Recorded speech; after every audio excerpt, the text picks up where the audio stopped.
जय श्री कृष्ण, जय सिया राम। आज बहुत दुख हो रहा है बंधुओं कि पूज्य श्री मुरारी बापू जी के खिलाफ कुछ मूर्ख लोगों की वजह से आज उन परम संत को रोना पड़ा और उनकी आंखों में आंसू देखकर ऐसा लगा मानो इस राष्ट्र में क्या होने वाला है। ऐसा नहीं होना चाहिए।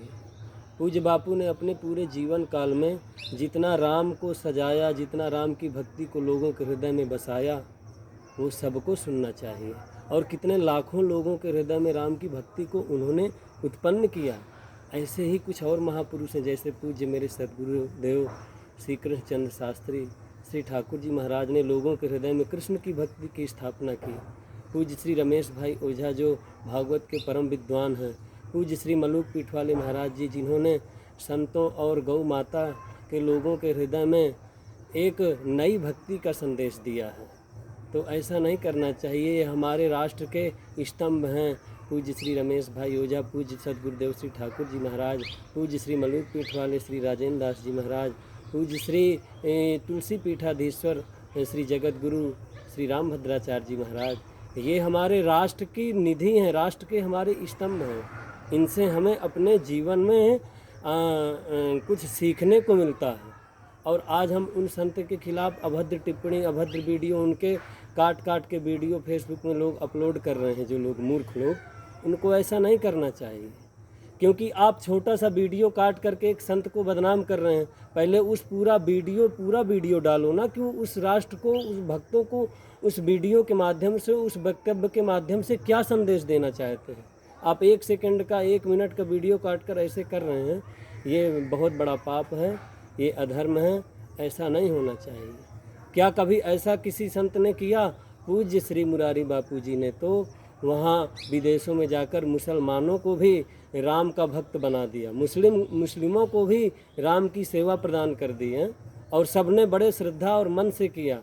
ऐसे ही जो हमारे राष्ट्र के ऐसे स्तंभ हैं, बहुत बड़ा कष्ट हुआ, क्योंकि मैं अपने पूरे जीवन में अपने गुरुदेव के साथ रहा। जो मेरे गुरुदेव हैं श्री ठाकुर जी महाराज, मैंने उनसे बहुत कुछ सीखा है। तो आज जब मैंने पूज्य मुरारी बापू जी के आंखों में आंसू देखे तो रोना आ गया। ऐसा नहीं होना चाहिए। हम लोगों को अपना जीवन बदलना है। इतना बड़ा कोरोना बीमारी इस राष्ट्र में आई है, अभी तो पूरे विश्व में आई है। लोग उसका डटकर मुकाबला कर रहे हैं, और आप ऐसे में संतों को बदनाम करने की सोच रहे हैं।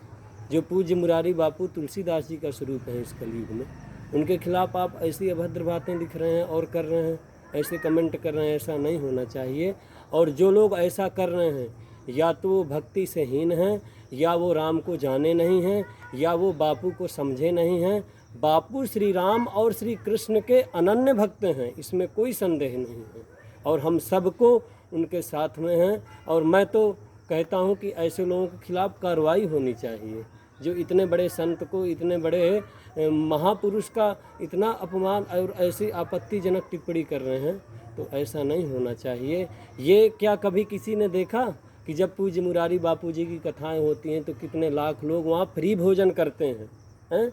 उस किसी गांव, किसी अभी चित्रकूट में, राजापुर में कथा हुई थी, तो ऐसा पता चला कि वहाँ जो अपने गरीब भाई बहन हैं, मुरारी बापू ने उनको ऐसा प्रसाद के रूप में सब सेवा की कि वो आज भी उनका गुणगान करते हैं, प्रसन्न हैं। और दूसरा, अभी चित्रकूट के पास, यहीं पर हमारे यहीं चित्रकूट से करीब 20-30 किलोमीटर, यहाँ पर करीब एक गांव था जिसमें 50 घर जलकर राख हो गए, गर्मी की वजह से आग लग गई। तो पूज्य मुरारी बापू जी ने अपने वहाँ तलजा गरडा से कितने लाख रुपए भेजकर उन गरीबों के नए घर बनवा दिए, जब उनको ये पता चले, अभी लॉकडाउन के मध्य में। और आप ऐसे अभद्र वीडियो डालकर ऐसे राष्ट्र के महापुरुष का आप इतनी बड़ी निंदा कर रहे हैं। ऐसा नहीं होना चाहिए। और कुछ लोग तो जो अपने समुदाय के हैं, जो कथा लाइन में ही हैं, कुछ लोग, वो लोग भी बापू का विरोध कर रहे हैं। तो मेरी हाथ जोड़कर प्रार्थना है कि आपको ये शोभा नहीं देता है, आप महापुरुष के स्वरूप को पहचानो। पूज्य मेरे गुरुदेव ने मुझे सिखाया है कि बेटा कभी संत का अपमान नहीं करना चाहिए। और बापू की तो एक ही मनसा है कि सिय राम मैं सब जग जानी, करहूँ प्रणाम जोर जुग पानी, तो इसलिए संतों का अपमान मत करिए।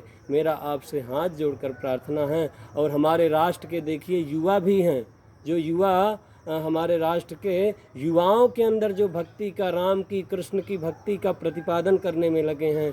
आप पूज्य श्री इंद्रेश जी महाराज को सुनिए, पूज्य श्री गौरव गोस्वामी जी को सुनिए, पूज्य श्री पुंडरीक जी महाराज को सुनिए। आपको देखिए कितने युवा होते हुए भी लोगों के हृदय में कितनी कृष्ण भक्ति और कितनी राम भक्ति की स्थापना की है। तो ऐसे इन सब महापुरुष का, जब हम जैसे साधारण जीव का गुरु के साथ में रहने से जीवन बदल सकता है, तो ऐसे आप सबसे मेरी हाथ जोड़कर प्रार्थना है कि ऐसे मत करिए और बापू के साथ में सब खड़े रहिए।